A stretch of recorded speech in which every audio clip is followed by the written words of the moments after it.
The only thing we have to Beer. is Beer. itself. Beer. So many choices. Only no function beer well without. Woohoo! Beer!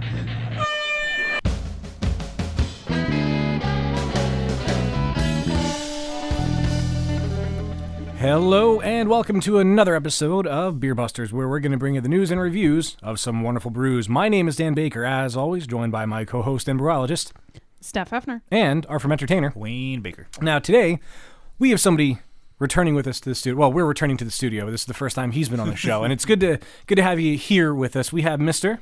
Andrew Rothacker. Now, I got a really awesome surprise when I came down into the Beer Busters podcast basement because I actually know Andrew, but I didn't realize that it was this Andrew that was coming with us tonight. I can't say the company we work for, but we have worked together for a company of sorts. Yes, we have. Not of sorts, but yeah. Some would call it a cult. Some would call it a cult that you've been indoctrinated into. And since we're not saying what it is, I'll just say I'm also Dan's boss. Yeah. Confirm or deny. So, yeah. Yes, absolutely. Love it. But it's really cool to have you outside of work, that I get to see you. But thank you for coming out here with us, and you brought some treats with, and I'm very excited to have.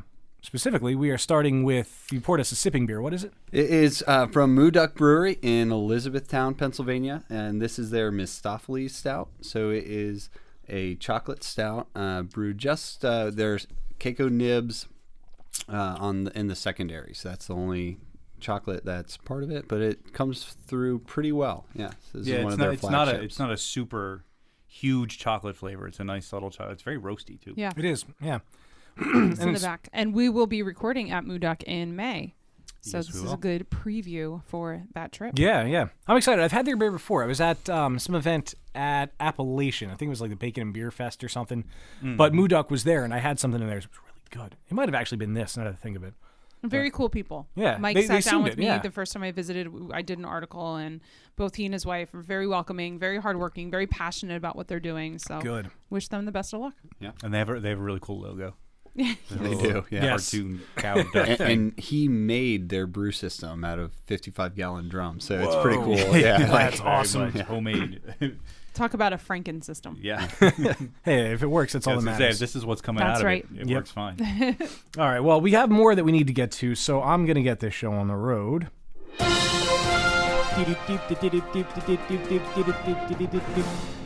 So this was a pretty slow week on the interwebs, and I don't really have anything that's shocking news. However, there's something that's kind of weird. There is an Icelandic microbrewery that has announced its new beer will be flavored with smoked whale's testicles to go along with the smoked goat brains out of Dock Street. The Stedge Brewery, I'm not even going to try to say it, HVALUR2 beer is being sold for a limited period to mark the Icelandic midwinter month of Thori, the Vizier website reports. So apparently Thori is a month. So the testicles of fin whales, which are an endangered species, are cured, quote, according to an old Icelandic tradition, before being salted and smoked, with one being used per brewing. They want to create a true Thori atmosphere, and therefore they decided to use smoked testicles from fin whales for flavoring the beer, says a guy whose name I can't pronounce, co-owner of that brewery. His name I also cannot pronounce. Yes. They put a lot of effort into this, and it's a long process. In 2013, Iceland resumed commercial fin whaling after a 2-year suspension. Most of its whale meat is exported to Japan. Now that Wait, did you say this whale is in danger? Yes. And they're allowed And to hunt Well, it? after 2 it years. goes on later in the article. I was looking at this earlier.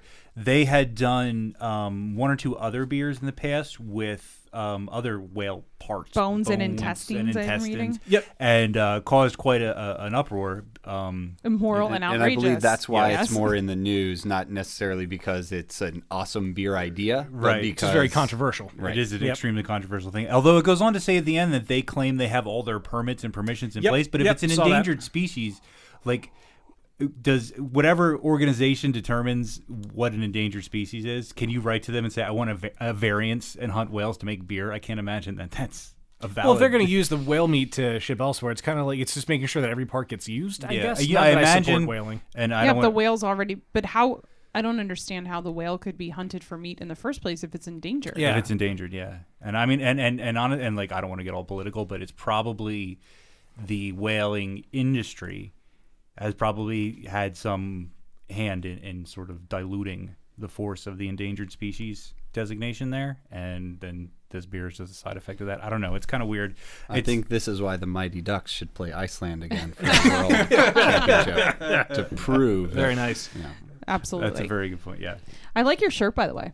Oh, thanks. I was going to wear that shirt Yeah. today. Wayne is wearing his military-style Hopheads gear shirt. Representing the Hop Nation. Yeah, certainly. I love it. That is very nice, and it's very comfortable. Yeah. Yeah, which I guess has nothing to do with them because they didn't actually make the shirt itself, but it's a very comfortable shirt with a very awesome I love the design on back it. with the flag and the hop. yeah, and it's got it on the sleeve as well. Yeah, That's yeah. really cool. Yeah, it's a very cool shirt. Shout out to the Hopheads. All right. Yeah. I'm just wearing a Captain America t-shirt. Shout out to Captain America. Captain Marvel. America always gets a shout out. Hey, Peggy Carter, that show was pretty awesome. It was though. really good. I didn't see this week's episode, but Yeah. the first two were really good. I usually do not like the superhero movies and the superhero shows, but I kind of like her. It was good. A badass chick lead. Yeah. Yeah. The Kate Beckinsale lookalike that I can never remember her name, but Haley Atwell. yeah, Yes. good show. Yeah. Yes, I am also part of this conversation. Sports. I've never. It wasn't seen even this show. sports. Why would you say sports? Because it's not it's even Wayne. sports.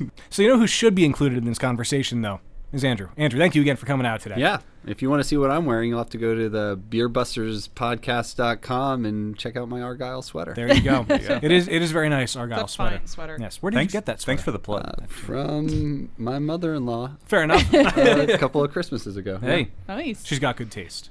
Very nice. So you are with Lancaster Community Supported Beer is the name of the organization. So for anyone who may not be familiar, what is Lancaster Community Supported Beer? Yeah, so Lancaster Community Supported Beer is something that I started this year over the summer. And what it is it is a way to link the different breweries in Lancaster County. So Lancaster County, Pennsylvania has over 20 licensed breweries, has the most breweries in the county of any of the other counties in Pennsylvania. And so I thought this would be a fun way to help kind of support the local beer scene.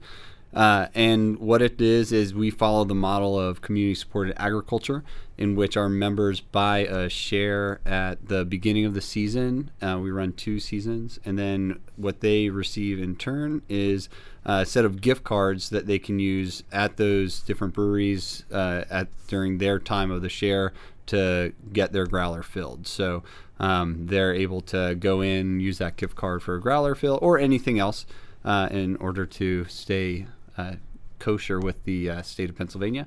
It's just a gift card. I was curious about that because I was reading your website and I came across that where it said technically you can use the gift cards for anything, and I was talking with Steph about it, and I said that's probably a legal thing where it has to be a gift card, and but it's a clever way to make it work. Yeah, absolutely, and it's fun, and it gives the customer there, I guess, a little bit a better idea of the value. So like right now, a standard membership is $60 just for the gift cards. You can also add a growler on top of that. We offer a couple different growlers, but you get $74 worth of gift cards, something like that, for the spring season, which is starting April through September. So you really can't go wrong. So you get and you make out by $14 then. So what does it cost with the growler then?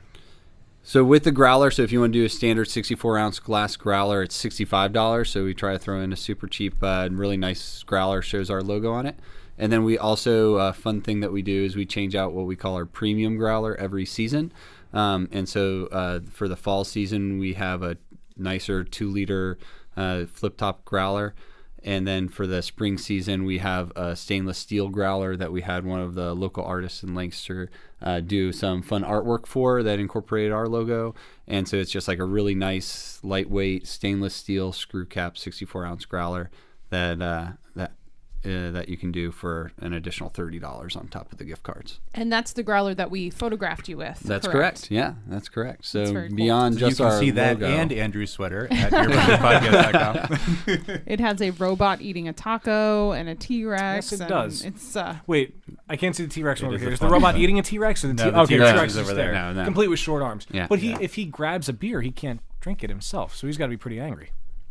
so That's why they always look so angry. Your that's logo- probably why they went extinct. your logo is also on there. Do you want to talk about your logo and the inspiration I behind like that? this logo. Yeah, the logo is pretty cool, and that's one of the things we talk a lot about. So I can't really take much credit for it, but what it is if you go to our website, lancastercsb.com, you'll see it. Our graphic artist took a rendition of the Son of Man painting by Magritte, and instead of having an apple covering the face of the man, it's a mug of beer. So we really like it. We feel like it encapsulates kind of what we want to do, in that we're putting the beer first, and it's not about any one particular brewery, but it is about the beer of Lancaster County or elsewhere. So that's the logo. Yeah, That is a pretty cool logo, and it's like instantly.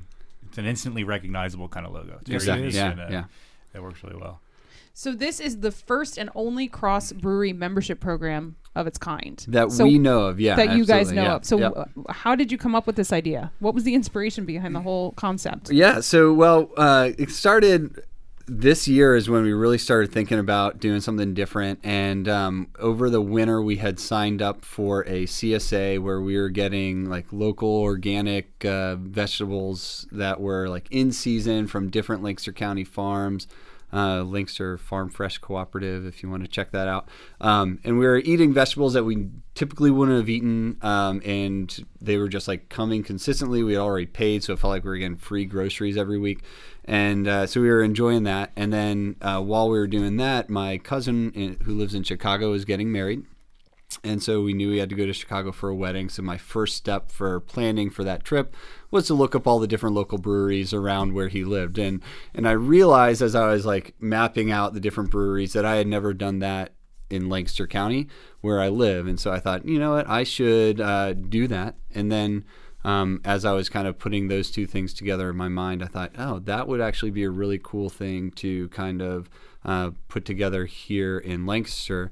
Something where it's like community supported agriculture, but it's for beer, so it's Lancaster community supported beer. Yeah, and so we kind of thought of that. The wedding was in end of May, and so on the drive back from Chicago, we kind of like talked about how would we do this if we wanted to do it, and we thought, well, if we start now, we could have our first season launch in October for Oktoberfest and have it be a good thing there. So we just kind of figured out everything we need to figure out legally and otherwise in order to make it happen, and it did. So yeah, it's Pretty pretty awesome. cool. It's one of those it's one of those things I think where it's the kind of idea you have, like you said, it's like it just occurs to you. Feel like, oh, that'd be great, and then you forget about it, but then you actually went and did it, which is Yeah. is pretty awesome. I was kind of bored that summer. It's actually going to happen. So is it completely like a non-for-profit? No, it's venture, not. or is it I like mean, a so we're business? registered as an LLC. LLC, right. So in that sense, like at this point, it's a new thing, and my goal for the first few seasons was not to lose any money on it. And so we are achieving that goal. And at the same time, like we want it to be like super valuable for everybody involved. So for the customer who's buying a membership and kind of getting the adventure of buying into going to all the different breweries that are part of our membership, they have to go. And so for them, it's fun to talk to them and say, yeah, I've been meaning to come to this place for so long, but this is what actually made me do it. So it's cool for them, but then it's also really good for the breweries because we compensate them for the gift cards that we're giving out, and then we get new people to come to their breweries. So we actually like get to pay the breweries, and the first thing that every brewery that we approach about it is like, wait, so how much does it cost for us to join? We're like, well, no, there's nothing that you have to pay. Right. We're going to help support you, and so then that's been really good too. So yeah, it's a win-win-win kind of situation. Yeah, and with a little luck on the brewery's end, it creates loyalty. So they get Exactly, repeat yeah. customers. And for you guys, too. I mean, I'm assuming you can get multiple memberships for different seasons, right? Yeah, So absolutely. you guys get repeat customers because of the value out of it. They get repeat customers because their beer is probably good. Yeah. Everybody wins. Yep. So I know St. Boniface was the first brewery that signed up with you. We were Yep. talking with the guys when we were there Yeah. last week. Who are some of the other breweries that have joined the ranks? Well, I'll just give an extra shout out to St. Boniface because they were not only were they the first brewery to sign up, but they really helped kind of keep the dream alive as we were talking with some breweries and the kind of concept, because nothing like this has ever really been done, where somebody would come up to you and say, hey, I would like to sell your product. Would you allow me to sell your product for you? And this is how much product I want to sell. Everyone's like, no, there's a catch here somewhere. So St. Boniface really caught on to the idea and the vision of what we wanted to do. And so by them signing up, it really helped give legitimacy to the concept. So just extra shout out to them. But then in the fall season, all the way through, we started in October, and our first brewery was Lancaster Brewing Company. So we couldn't do anything in Lancaster without Lancaster Brewing Company. They were kind of our first cornerstone there to anchor off our season. And then following them was St. Boniface. In December was Columbia Kettle Works, who just opened up in May. And then in January right now is Stouts. So they were the first microbrewery in Pennsylvania. So it's really cool to have them. Yep. And they are our current brewery right now.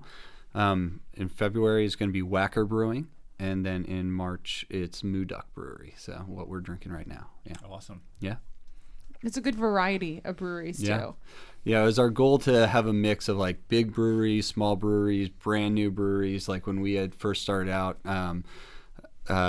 nobody had heard of Moo Duck because they weren't open yet. And so it was like, okay, yeah, this brewery is opening actually in a couple of weeks, and you can like sign up for their beer now. And same with Whacker. We started selling them September 6th at the Lancaster Craft Beer Fest, and that's when Whacker made their public debut. So they were pretty much like trying to keep it secret that they were going to be a brewery right up until they were at Lancaster Craft Beer Fest. So then when we were able to say, yeah, and this is Whacker Brewing, and they're like, wait, what is that? I'm like, oh, well, they're over at this stand and you can go taste their beer now. But yeah, and they're reviving this old historic brewery in Lancaster. And so again, to tell their story for them has been really cool. Yeah. I had told John Gillespie about Whacker. He's the guy writing the Beer Country book, and so he reached out to them, and they were like, "How did you even hear about us?" And Steph knows every brewery. Pretty much. Yeah, that's pretty awesome. So I noticed in your bio that you also did a little home brewing. Yeah. Are you still home brewing? How did you get into home brewing? I got into home brewing. It started out, I was in a prayer group with a few other guys back in, we started in like 2008, and in 2009 we'd moved our meetings to the evening. And then it started to be a thing where, we would just start bringing beer, and other guys brought better beer than I did, and that's how I kind of got introduced more to craft beer. And as we would drink more and pray less. So it got to be that we started talking and drinking and thinking we should make beer, and so we should try this. Yeah, it's not that expensive to buy a kit, and so that took up a large part of what we were doing. And then one of the guys knew one of the elders in our church actually had a whole bunch of homebrew equipment that he said he could never make good beer on. So he passed it on to us, and we made some really good beer. And that's kind of how I got into home brewing. So I've been brewing now. Did he try the beer then that you made on his equipment? Actually, yeah, we did. We passed we passed a couple to, and it was like the equipment wasn't necessarily in great shape. So like there are some, he did like wine, and so there's a lot of stuff that we ended up throwing away because it wasn't well cared for. It seemed like it had been in a basement for a number of years. But he did get to try some of what we had made on his system, and was impressed. So that's good. That's cool. Yeah. But yeah, so then since then I've been brewing, and the more I've been brewing, the more I've been into looking for really good beer to drink. And then probably in the last year I haven't made nearly as much beer because I've been focusing more on this project specifically. But I did stop by the homebrew shop today, so I'll do something here in the near future. Yeah. Do you plan on incorporating any homebrew stuff into CSB if possible? We want to. So we know there are. Like Lancaster Homebrew is a great shop, and Mark is great there, and we want to see what we can do to incorporate that. And like he's been super helpful. Like just to shout out to them, because I run all this out of our apartment in Lancaster City. It costs a lot more to ship huge boxes of growlers to our apartment. So Mark lets me ship them to the homebrew shop and pick up there. Yeah. So in that way, they already are incorporated into Lancaster CSB. But one of the neat things too is just people approach me with ideas of where to expand this, and so we even had one of the hop farms in Lancaster County say, "Hey, we would like to have our hops maybe be part of this offering." So we might do that as an add-on package. Where the homebrew package. Yeah, so that you would might be cool. get some like a pound or so of fresh hops, or at least locally grown hops. So we're working on some other things. Yeah, Cool That's idea. exciting. And it's, I mean, for having started your first season in October, it seems that the interest has really sort of snowballed pretty quickly.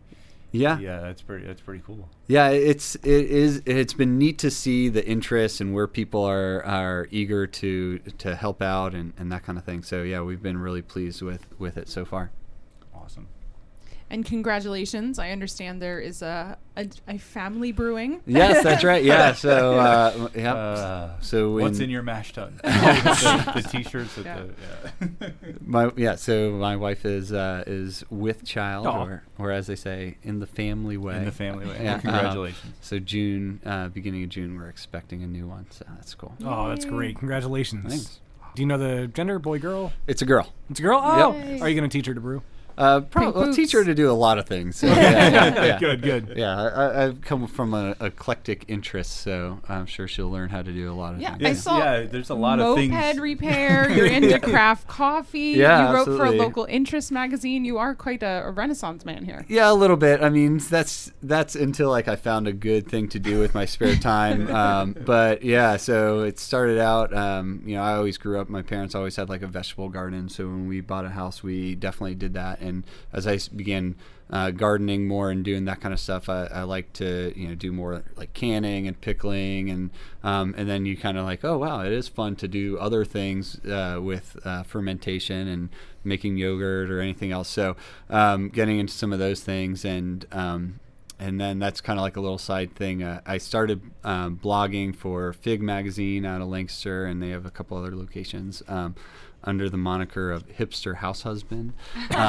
because I just started a blog. If you can go to hipsterhousehusband.com and see some of the weird projects that I've worked on, whatever it is, and just had fun doing that. And then as I was blogging more for Fig, they just gave me more like beer things to go to blog about, and that's where I started to do more beer stuff. I do want to ask one thing. Yes. You mentioned beer glassware. Yeah. And I'm sure, as you've noticed, being in my home, I also have a slight obsession with Sure. beer glassware. My choice is growlers. What sort of unique beer glassware do you collect? Well, I just like so proper glassware is a hashtag that I will use on the Instagram Proper glassware. because you will enjoy I was gonna today's Know say, Your Beer yep. segment. yeah, well, I enjoyed the previously released Yes. episode. So so whatever I'm drinking, I like to drink out of the correct glassware. So, and I've just recently also been taken up with Spiegelou's project to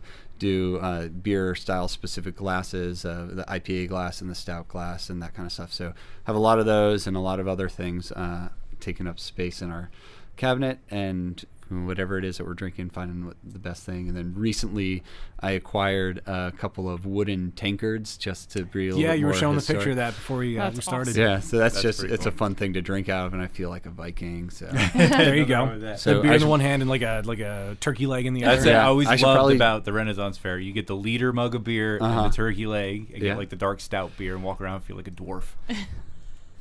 Anyway, I'm a nerd. it does make me want to watch Lord of the Rings. I'm like, There you go. all right, gotta play that. Yeah, all right, here you go. Nice. Extended version or no? That's extended version. Okay, Yeah. good. Takes a lot of beer though. Ooh, yeah, it does. That's why you have the liter. That's right. That's like Or the 16 5 hours liter. of movie viewing. Yeah. Like they have at Frankfurt Hall, those Oh, huge God. 5-liter. You just hold them empty and you can't hold your arms Yeah. up. I 5-liter steins. That's Probably amazing. why straws were invented. Yeah. Probably. Yeah. Actually, Oh no. the ancient Did you Sumerians, the earliest surviving recipes for beer, the culture that made those recipes, used to serve beer in big like basins or giant bowls, and all the kreuzen or whatever would float on the top, and so they had these big long straws specifically for drinking beer, so they could go underneath all the I believe Crap that's up. what I said. Yeah. Straws were invented Yeah. to drink beer. Yeah. Yes. Well, I just had to elaborate. Thank you. Thank you. Well, now that we've been enlightened on that, Andrew, thank you so much for coming out. Yeah. It's great to have you here. I'm very excited for the rest of the show, including now to join the Moo Duck. We need to. Beer me! Beer me! Beer me! Beer me! All right. So I know we were talking before we started recording. It would help if I could enunciate. We have a couple of beers from Mad Chef Brewing, right? Yeah, that's right. And we're starting off with one of theirs. Yep. So Francisco at Mad Chef, we got in contact because they just secured their space in East Petersburg in Lancaster, and so we're going to meet up actually later this week to talk about how they might participate in future seasons of Lancaster CSB. And then I was coming here tonight, so I said, hey, what do you have that we can sample on the show? So he graciously put together a sample package for us. And right now what we are drinking looks to be their American lager. So he did say is a little bit on the hoppier side, but we're really looking forward to another brewery in Lancaster. Yeah. Yeah, and for anybody who doesn't know the name behind Mad Chef, Francesco is a chef, which is great. So I'm sure they're gonna offer some great food to go with their beer. Is he genuinely mad? He seemed pretty jolly when I met him. The Jolly Mad Chef. This is Jolly good. Mad Chef. This This is a crisp nice and clean and I believe they call this the lager with no name. there you go. Is that its name? Yes, the lager with no name. But it has a name. The lager with no name. paradox? Been through a desert on a horse with no name. Yes. It's delicious. I mean, this is a very well made lager. Like I said, it's clean and crisp and very easy drinking. Yeah, but it still has flavor, so that's like really important too. But it makes you want to drink more of it. Yeah. Yes, it does. Yeah. And it does have a bit more of the bitterness and hop character than you would expect from a traditional lager. But very subtle. Yeah, it's very subtle. Really beautiful color too. I really like their logo also. Have you seen this, Wayne? No. It's simple, but it's a hop cone with a chef's hat on.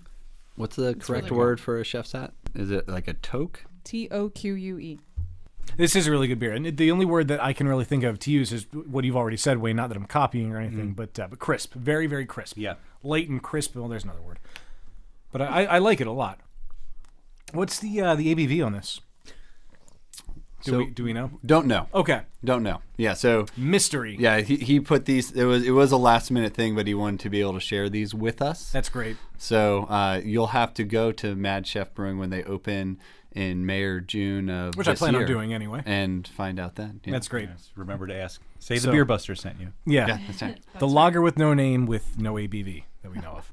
Oh, this is really good. It is. It really is. This is the kind of beer like you could sit on a summer day and drink 2 or 3 of these chilling out. Or on in deck somebody what- else's basement. Or in the Beer Around a Busters pool podcast table. basement. Yeah.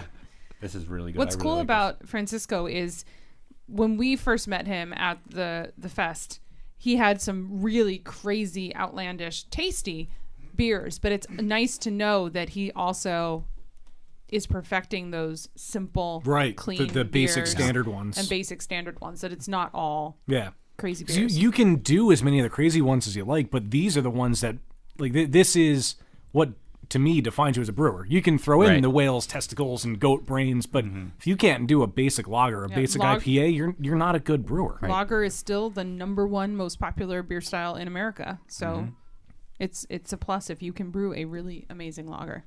Because you can't hide anything in here too. Yeah. You know? Right. That's true. Yeah. Yeah. It's not one of those. If it goes wrong, just throw it in a barrel. Or put peppers in it. Right. Put peppers in it. Yeah, peppers, the saving grace.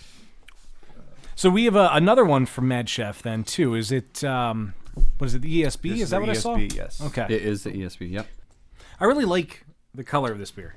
Yes, this is definitely falls into my favorite spectrum of Yeah. beer colors. The Yeah. color of the lager was really good, but I'm a fan of the darker, like more caramel-y color. Yeah, like an amber, a Yeah, golden that's amber the word I color. was looking for. Thank Yeah. you. Amber is the color of your energy. Yeah, from pure aesthetics, though, that's my favorite color of beer. This is the color that I feel like a good ESB should be as Yes. well. Yeah. Ooh. This is another like very excellent take on a traditional style. Yeah. Very First well sip right executed. there. That's good. Yeah, and nothing crazy, nothing fancy, just straight up really good ESB. Has a really nice caramel flavor in the back, but not like too sweet that it like Yeah. sticks. Yeah, you get like a sweet caramel that like quickly fades into the maltiness at the Yeah. end. Yeah. It's nice. It's really And good. I can say I would pair this with an Oreo. And indeed And you you have. have done, yeah. And we just learned that Oreos are vegan. Yes, they are. As are apparently. Bugles. Yes, that's right. It really makes me wonder what the cream in an Oreo is made of, if not milk. But hey, whatever. Well, we can look at the ingredients It's later. Milk's favorite cookie, but it doesn't mean that Any there's dairy milk was in involved. it. Yeah. No cows were harmed in the making of this cookie. Yes. Anyway, back to the beer. So, do you know, are these two beers going to be house beers for him, or is he just sort of brewing as much as he can right now? And I don't know. So he was nice enough to put together the sample package for us as quickly as he could because it was a last minute request of me to him. But all I know is that he makes good beer, and so we'll find out more and have to visit his location later. definitely. Perhaps a recording on site might be. Of course. Yeah. Of course. So thank you, Hint, hint. Francisco. These beers are great. And yeah, we can't wait to come to you and record. We'll set that These up. are really solid beers. Very good. Yeah. Very good. So what else do we have for this segment? Oh yeah, here we go. So the next one here is another new brewery in Lancaster that at this point you can't buy their beer. So kind of going with that theme, and this is Baldy Beer Brewing. Quality beers. So a couple of brothers that started up in a garage, and this is something that they're calling the Rooster, and it's an India-style red ale at 5.9%. And they did give me a couple of tasting notes. So this is another similar story where I just asked them. Their plan is to go ahead and distribute in bottle shops, and they'll be doing that in Lancaster and throughout the Susquehanna Valley later this year. But they're going to do all their bottling in bombers. So they put together a few 12-ounce bottles for us to taste. And so this Rooster is, that India-style red ale, and the notes that they give are the hops are floral, lemon, grapefruit, and then the grains are caramel, burnt sugar, kind of raisiny, with a yeast that is spicy and fruity. The spice really comes through in the aroma. is I love the wonderful. Great, aroma. yeah. The aroma is incredible. Oh, that's very nice. Yeah. Ooh. And like I this. get a lot of the floral and the lemon. Wow. And then, wow, oh, on the back end, the spice. Yeah. Yeah, it really comes Oh. up. Almost like Yeah, that's rye. really Ooh, that's Yeah. good. That's complex. It really comes up at the end. Yeah. Ooh. It's definitely a bit of a flavor journey with each sip. It's tough. It is tough to put this in a style category. Yeah. So I like that India-style red ale. It's very citrusy. Then it's very floral, and then you get that spice punch. Oh, yeah. Like you think you're getting the spice, and then it's like, oh no, wait. Just kidding. Here it is. Here it is, right at the end. It's good. Oh, that's really good. Yeah, I'm really excited to see them in bottle shops here within the next few months to be able to pick up some of their beers. This is another brewery that reached out to when I saw their brewery license on the Liquor Control Board website, and I said, hey, how about being part of the Lancaster Community Supported Beer, which we do growler fills, and they were doing bottle condition, and they want to have everything be very, they're kind of going with like the wine and spirits vibe where everything is, well, they said they're going to be signing their bottles and like kind of numbering their batches, very similar to the way spirits are done. And so in that sense, they wouldn't be a formal part of the CSB, but definitely still in my goal to support local breweries, wanted to give them a shout out and to try some of their beer. And they have a beer called Notorious FIG. Do they really? That's awesome. It's a cinnamon fig triple. And if you don't know, now you know. So, Andrew, is this the first you've had anything from them? This is, Really? is. So, Oh, yeah, man. our first meeting was in a parking lot to drop off the goods. So it was like, all right. And so they put this 4-pack together specifically for this purpose. So yeah, this is I'm very, very impressed. Yeah, me too. This is one of the most complex things I've had in a very long time. I think most of what they do is through their Facebook. So if you want to learn more about it, check out their facebook.com/baldybeard. Baldybeard Brew.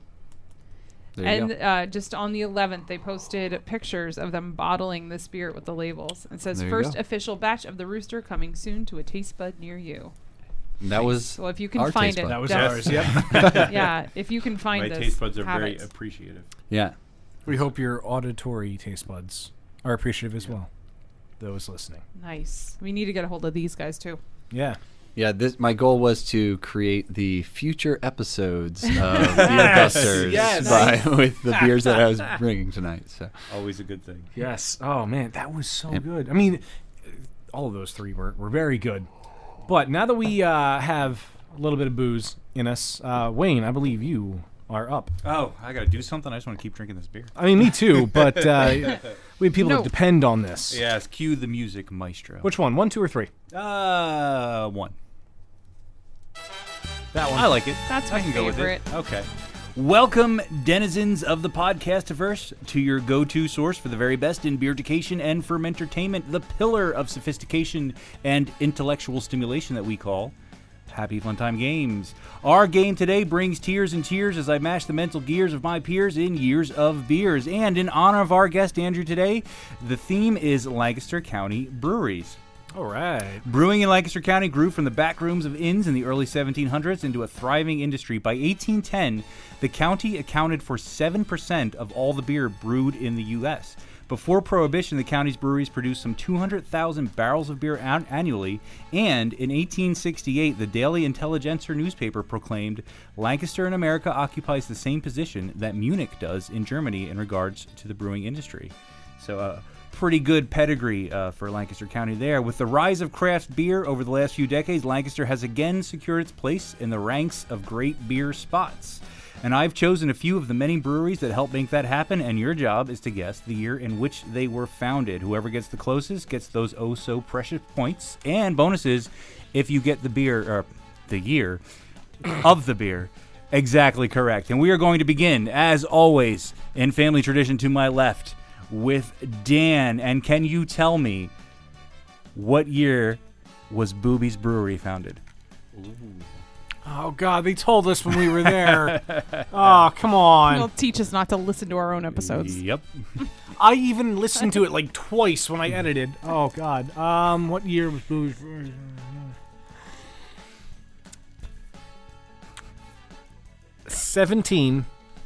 1791. Dan is saying 1791, a bold guess. Moving on to Andrew. What year do you think it was? I was just there on Monday, but I don't remember specifically. It was although I believe it was 18. I will give you a hint that's a better start than Dan's guess. 18. I kind of thought it was like 1851.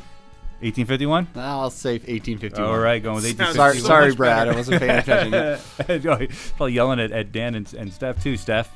By the way, we are doing a Beer Busters collaboration brew with Finally, Brad they're at the first Boobies. ones to actually do it with us. Woo! That's right. So habanero will be a real thing. Habanero. Yeah, he was actually talking about that when I was there, so I'm he so has not excited. forgotten. I can't Awesome, wait. awesome. I can't wait. I won't But let if forget. you get this question wrong, it's canceled. 1865. 1865 puts you the closest because the year is 1876. Yes. By the mid-1800s, German-style lager beer had become all the rage among American beer drinkers, and as we alluded to earlier, is still the most popular style of beer in the United States. Those brewers manufacturing lager beer in the 1850s could not keep up with the demand, and by the 1860s, a brewery boom was underway. Literally hundreds of breweries emerged all over the United States. Into this brewing climate came a young German immigrant named Alois Bube. Having been a brewing apprentice in his homeland, Alois secured a job at and in 1876 bought a small brewery in Mountjoy, Pennsylvania. Booby's Brewery is the only of the hundreds of lager-era breweries that still stands in almost completely intact original condition in the United States. Brewers and recent Beer Busters podcast guests Brad and Steve are currently hard at work concocting truly excellent brews, making what is really the Boobies complex, complete with the hotel, restaurant, catacombs, and of course quirky clerks. Once again, a shining point in Lancaster County beer scene. Boobies Brewery was founded in 1876. We did not have a bad beer there. No, we did not. That was a very So good. always a good time there. And Always a those good time. wings were Oh, amazing. wonderful place. Wonderful place. Moving along, and Andrew's going to go to bat first on this one. In what year was Springhouse Brewing Company founded? Springhouse was founded in 2003. No, yeah, okay. Is that your final answer? I took my finger off my checker. Yeah, that's it. That's your final answer. All right, Steph, what do you think? I'm gonna say 2005. Steph's going to say 2005. And finally, Dan. Splitting the difference, 2004. 2004. You should have went the other way because Steph Which is the other way? There's closest. two other ways. I'm sorry. Steph is the closest to 2005 because the year is, in fact, 2006. Yeah, I knew I was wrong. You were just trying to throw us off. That's right. Just being humble. In 2006, Matt Kesey opened the doors to the Springhouse Brewery in the barn on his property outside of Lancaster City.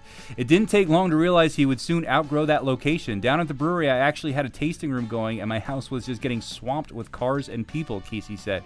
So, in 2011, Kesey opened a brew pub in the city proper. The location houses a one-barrel brewing system, mainly for small batch experimentation, while the main production continues at the original barn location. Today, Springhouse brews are widely available on taps across Pennsylvania. Springhouse Brewing Company in 2006. Moving on to our third and final brewery, and Steph's going to go Hold first on. this one. And They shout are out to expanding, them. They're yeah. expanding Oh, this that's spring. right. Brand new $2 million spot in the city, Lancaster. Not really breaking news. Well, yeah, we talked about it before. But And moving on to our third and final brewery, and Steph's going to go to bat first on this one. And this is, of course, the eponymous Lancaster Brewing Company. Was founded in what year? oh, geez. Are you talking about the original Lancaster Brewing Company? There is only one. There can be only one. Oh. I even read this when I did the Whacker article. 1854. I don't know. 1854 says Steph. Dan, what year do you think it I'm was? trying to get a cue off of Andrew to see how wrong he thinks she is. I know. I kind of wish he went first on that one. Oh, God. You said 1854? Is that what you said? Yep. Okay. Still trying to get a read off you. I know you are. Let's go with... Poker face. Oh. That was not a poker face, Steph. She smacks herself in the head I'll after, just tell you this. I was way off. after So looking it up I on was the gonna internet. shoot Way very, off. I was gonna say it's You a were lot more taking recent. too long. I'm like, I need to know. Yeah. All Inquiring right. minds. So I'm gonna go 1982. Good start. Good year. That was a great year. Good year. No, Good year. Awesome year. Amazing Yeah, that's year. great. That's All great. right, Dan says 1982. Moving on to Andrew. I'm going to say 1995. Oh, you are exactly correct. The year is, in fact, 1995. so off. You were way off. In fact, you were so. I thought for a second. Wait a minute. Am I wrong? Because that's like really far off. Because you asked about a brewery that's part of the Lancaster CSB. Right. So. In the decades after Prohibition, Lancaster County breweries resumed legitimate operations, but one by one, they bowed to economic pressures and competition from major automated breweries. Lancaster's last beer was brewed at Whacker Brewery, which closed in July 1956, and the remaining unpackaged beer was poured into the sewer in an Disgrace. unforgivable act of absolute It's just alcohol abuse. Ugh. 39 years later, Lancaster Malt Brewing opened in 1995 in the historic Edward McGovern Tobacco Warehouse, the site where Lancaster Brewing Company operates to this day. The brewery stands as a reminder of the brewing tradition for which Lancaster was once so highly regarded. Following Stouts, which was founded about a decade earlier, LBC helped usher in a revival of the area as a great place for beer, which came full circle in 2014 when Whacker Brewing reopened and started making beer again. Whacker opened in 1853. The That's original, why I had originally, that yes, in originally my they mind. did. Yep. Oh well. Sure. But no, it makes sense. I get it. Makes sense. Oh, You well. will be happy to know, Steph, I still won. that tied for first place Tied. is you and Andrew because he got Lancaster Brewing Oh, Company so he exactly gets right. two right. So he got the points. bonus point. So you got two I forgot questions about right, those lame but he got rules. one question more right than you did. Unfortunately, Dan, you were sitting I at the was bottom. only off by Yeah. 1 year though, so With absolutely for no Springhouse. points. Sorry, can't win them all. Can't win them all. Can barely win any of them. Okay, so I learned some things about Lancaster, but I am very excited for the thrilling conclusion of...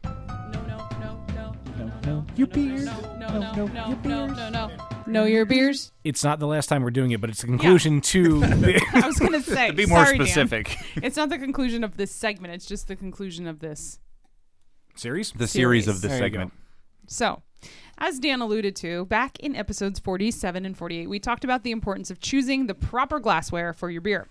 Remember, a glass that promotes a healthy foam head may enhance the trapping of certain volatiles. Last time we talked about the mug, Pilsner glass, and pint glass. So let's start today by talking about one of my favorite, the snifter glass. Often used for brandy and cognac, these wide, bold, and stemmed glasses with their tapered mouths are perfect for capturing the aromas of strong beers. Use these with American barley wines, American Imperial IPAs, American Imperial Stouts, American Strong Ales, Belgian Dark Ales, Belgian Pale Ales, Belgian Strong Dark Ales, Belgian Strong Pale Ales, Eisbock, English Barley Wine, Flanders, Red Ale, Foreign or Export Stout, a Lambic, Old Ale, a Quad, Russian Imperial Stout, Scotch Ale Wee Heavy, Triple, and a Wheat Wine. Again, the benefit these capture and enhance those volatiles. The other benefit too, well, maybe I'm jumping in on you. No, please. So what I've read too is because they have typically like a shorter stem, so Yes. they have you hold the bowl in your hand. So any beer that might be drank a little bit warmer, you're going to get the heat off your hand to warm that up, Right. which also enhances the nose. And it makes you feel super fancy and cool. I think. It makes me think of that SNL skit. You know, that one with the guy and the snifter? That's all I'm going to say. Can't say I do. Look it up. Google. Internet. The guy with the face. Guy's face and hair. So next we're going to talk about the Stange glass, or as I call it, a Kolsch glass, or is a traditional German glass. It means stick, and these tall, slender cylinders are used to serve more delicate beers, amplifying the malt and hop nuances. You can substitute with a Tom Collins glass if you don't have one. The benefits here are tighter concentrations of the volatiles. Use with an alt beer, a Bock, a Czech Pilsner, a Faro, a Goza, a Goose, Kolsch, Lambic, a Rausch beer, or a rye beer. The tulip glass is up next. It's a stemmed glass, tulip shape, wherein the top of the glass pushes out a bit to form a lip in order to capture the head. Scotch ales are often served in a thistle glass, which is a modified tulip glass that resembles Scotland's national flower. The benefit here is it captures and enhances volatiles while it induces and supports large foamy heads. Use with, again, double IPAs, American Wild Ales, Belgian Dark Ales, Belgian IPA, Belgian Pale Ale, Belgian Strong Ale, Belgian Strong Pale Ale, Bier de Garde, Flanders Red, Goose, Lambic, Quad, Saison, Scotch Ale, and Wee Heavy. Next, the Weizen glass, which I admittedly own way too many of. They have thin walls and length, which showcase the beer's color and allow for much headspace to contain the fluffy heads associated with this style. Most are a half liter in size with slight variations. The benefit here is it's specifically produced to take on volume and head while locking in that banana-like and phenol aroma associated with the style. Obviously, American Dark Wheat Ale, American Pale Wheat Ale, Dunkelweizen, Goza, Hefeweizen, Crystalweizen, and Weizenbock. Finally, the wine glass. Yes, you heard me right. Good for wine. Wine glass. An oversized 22-ounce wine glass will be most suitable for serving most Belgian ales. It allows for headspace while the open bowl creates an amazing nose. So the benefit is it's an easy replacement for a tulip or a goblet, and it is conversational. It's also good for tequila barrel-aged beers. That's what we drank Yes. at Manioc. Oh, we drank out yeah. of the That's wine true. glasses. And that was an also awesome good beer. for feeling fancy. Also That's good right. for feeling fancy, yes.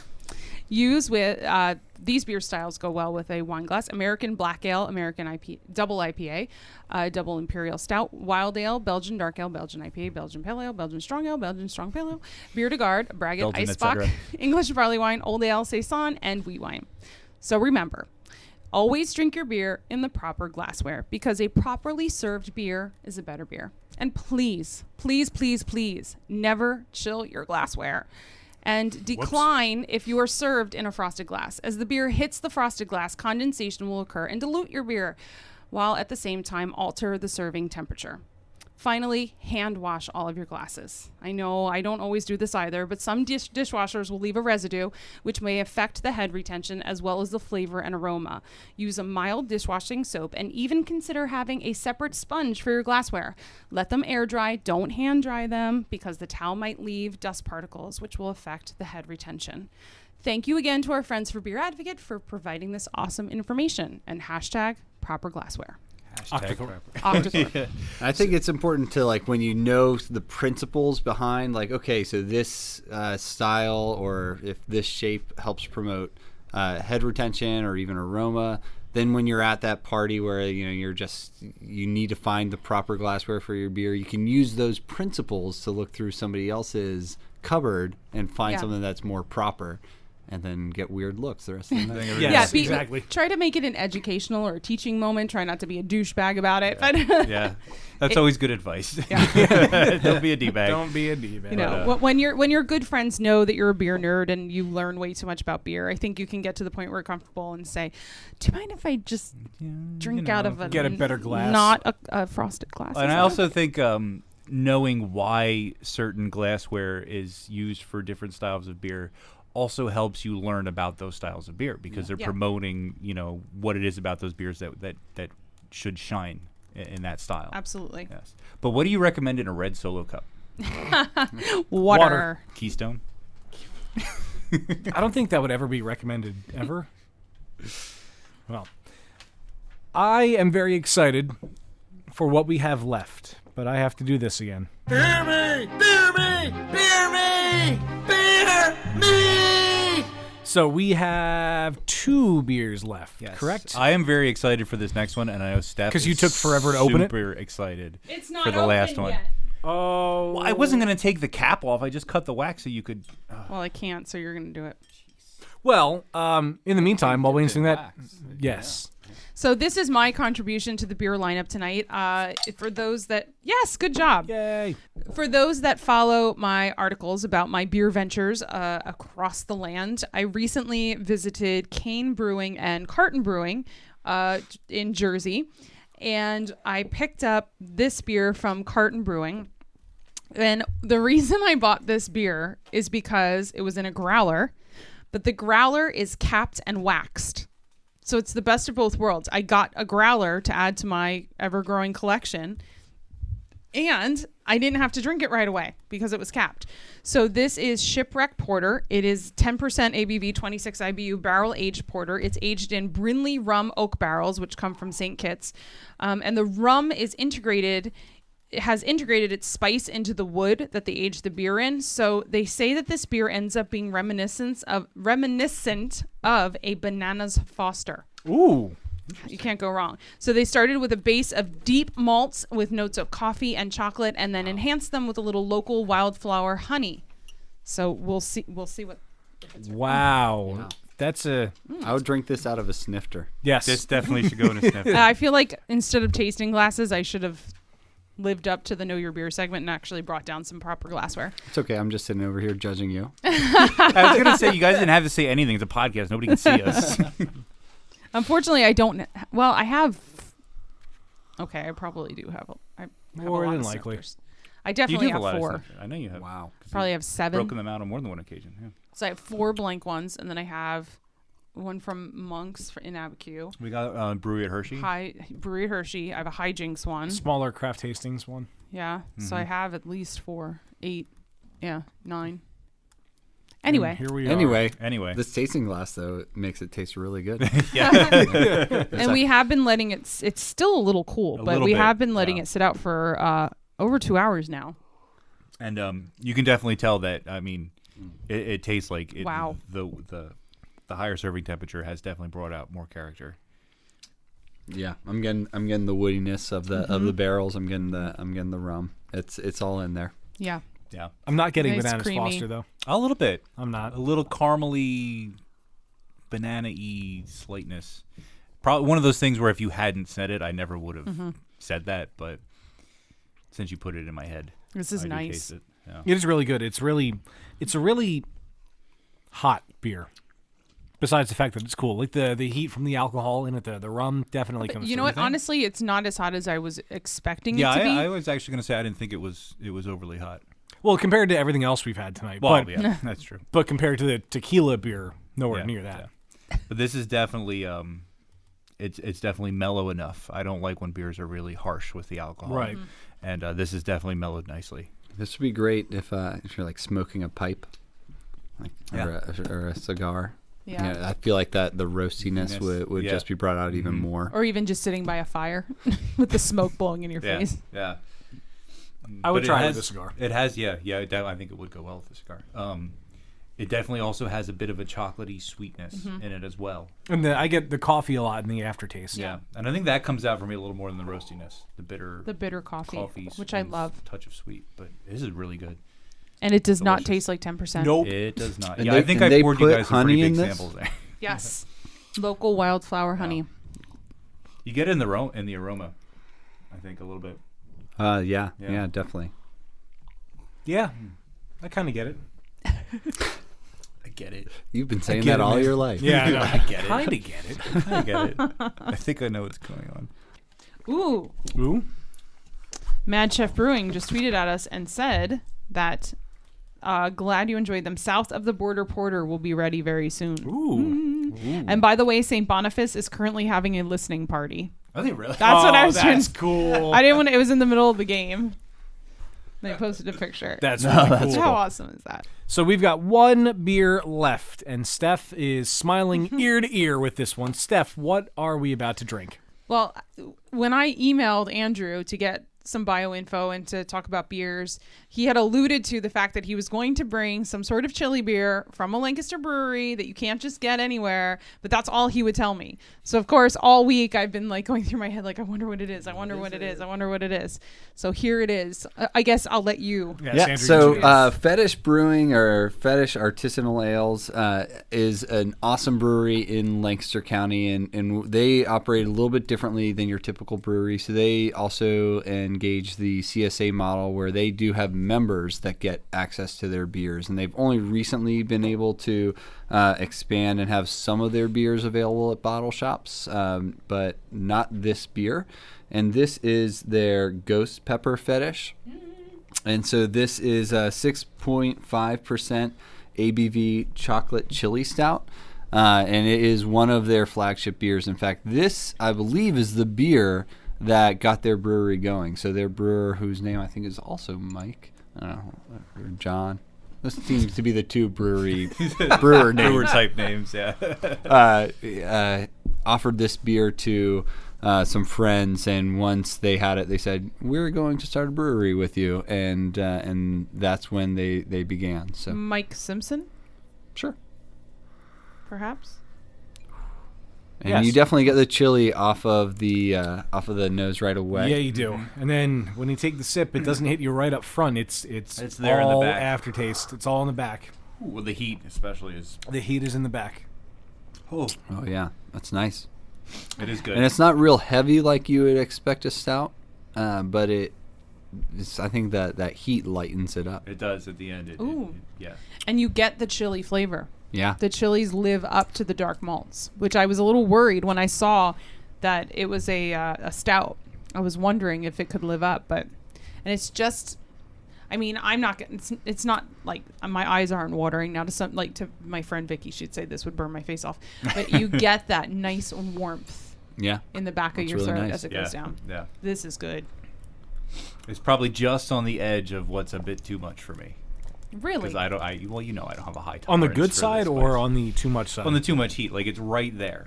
It's Okay. right there. So where that it's means I get to finish the bottle? like- yeah. I'm going back to the what was it, the shipwreck? Shipwreck. Yeah, All that's right, delicious. you guys can finish that. I mean, this and is, I'll finish and this. it's like you know, I know like Steph, you're hugely into the spicy beers, obviously, and you like the spicier the better. And I kind of get to a point where I cry like a baby, but I can appreciate a well-made chili beer or spicy beer, and this is a really is good. well-crafted beer. Yeah. Yeah.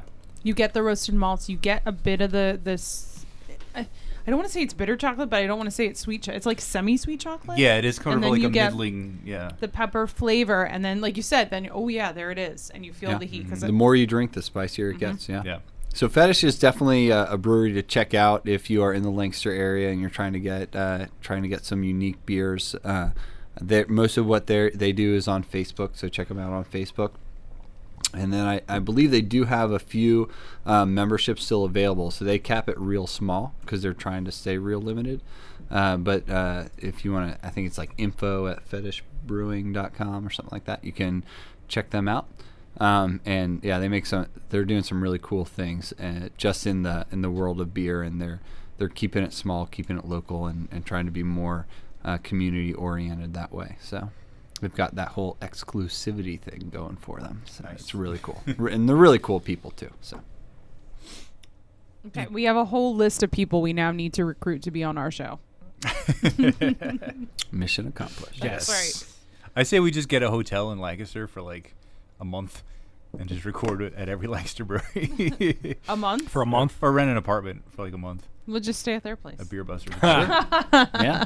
Starting Well, I in was gonna June, say- you'll have a baby. I was gonna say by the time that happens, we'll probably have a new baby, and it'll just We'll babysit. we'll be imposing. Bring the all baby you. to the brewery. Yeah, so Fetish has been doing some neat things and expanding more and more. That's how they've been able to be in local bottle shops. So I think right now they're at the Fridge, they're at Hunger and Thirst. So if you're in Lancaster, you know these places. Two of the beers that have recently been in bottle shops is they do a pumpkin beer, which they tried to avoid doing a pumpkin beer for a long time, but it's an excellent pumpkin beer, so you can't deny it. And then they also do a spelt beer, spelt grains, which is really good, and that one's easy to find in the Lancaster bottle shops. So check those out if you get a chance. I just got like a fruity taste from this too. Yeah. Like in between Yeah. the initial taste and the spice in the back end, there's like a really good fruity flavor that comes out. You know, it's interesting if you go back to the Shipwreck, which I have done because I hurt too much. I think the spice actually from the Fetish brings out the alcohol character in the Shipwreck a little. I was thinking Shipwreck could use a Chipotle or two. Yeah, and I think it does. It gives it more of that slight little bit of alcohol burniness. Yeah. Or maybe just all burn feels the same to me. I don't Did you say know. burniness? burniness? Burniness. Yes. Weekend at Bernie's. Yes. Thank you. It tastes like burning.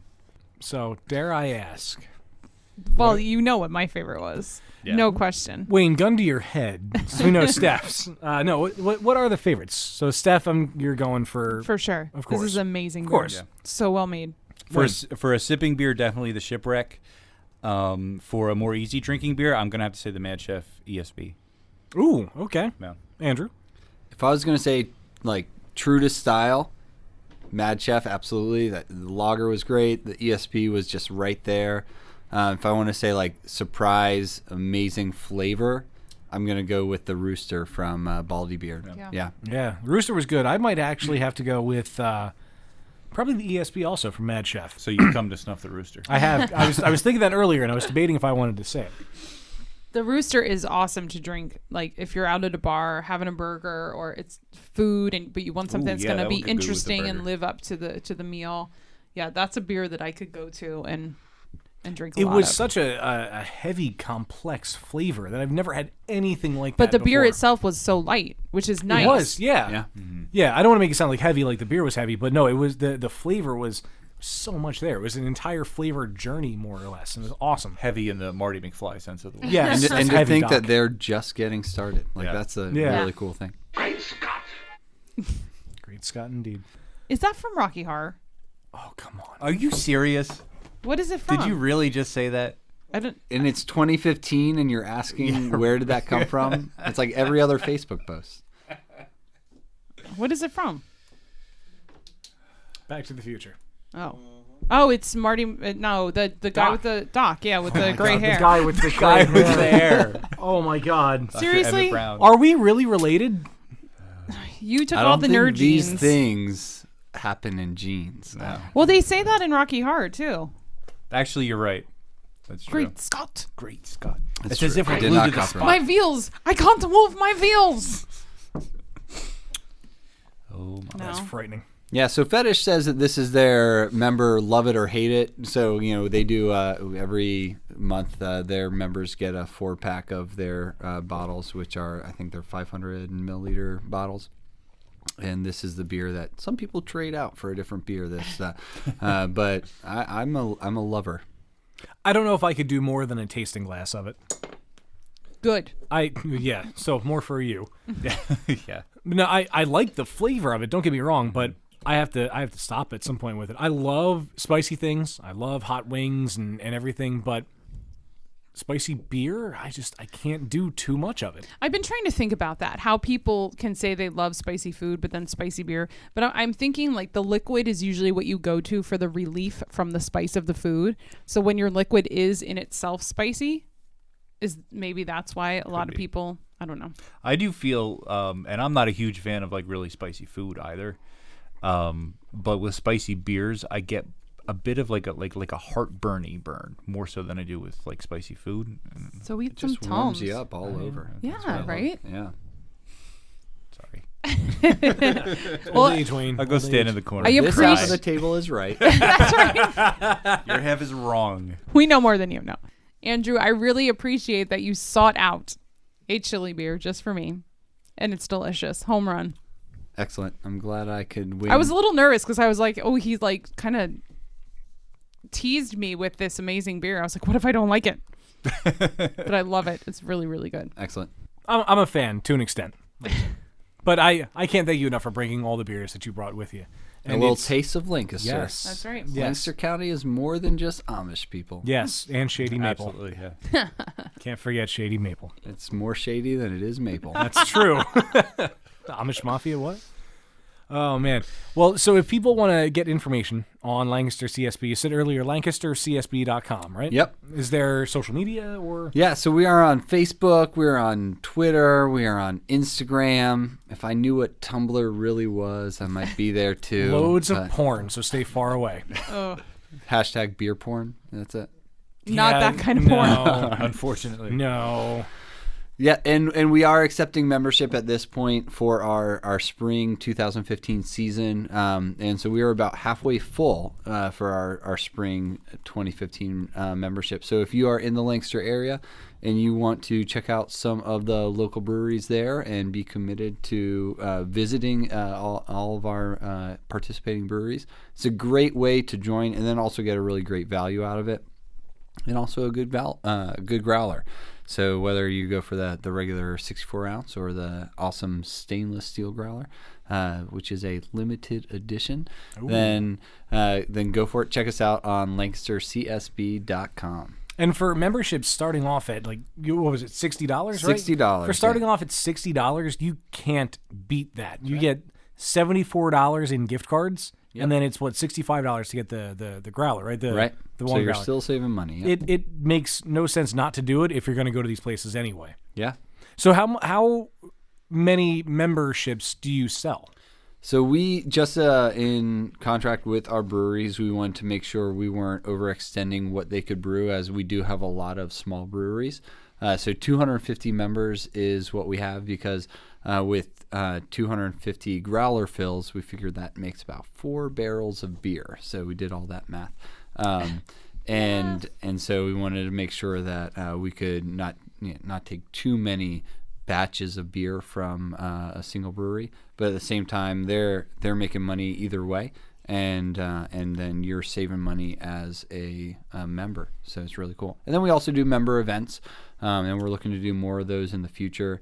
And the thing that we also really try to hit home with our members is that this is a brand new thing, and it's as far as we can tell, nothing like this has ever been done. And we want to know what we can do to make it better. So we put that in every one of our member emails, like what can we do better? And it's great to do meetups with our members and find out what they've enjoyed and what we can do better for the next round. And so we've already made tweaks for this spring season that you would enjoy as a member if you join. So that's it.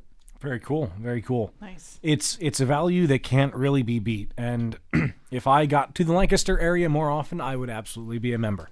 Thank you for everything you brought with you today. And it was great. And it pains me to do this, but this is the end of another episode of Beer Busters Podcast. And we've had a great tasting tonight from the Lancaster area. Make sure you go to lancastercsb.com. Andrew's doing a hell of a thing. Andrew, thank you again. As always, I am Dan Baker, joined by my co-host and brewologist, Steph Hefner. and our from entertainer. Wayne Baker. And as usual, no squids were harmed in the making of this episode. Wait, you didn't mention that squid earlier. That one doesn't count. Until next time, my friends, we bid you adieu. Hashtag inside joke.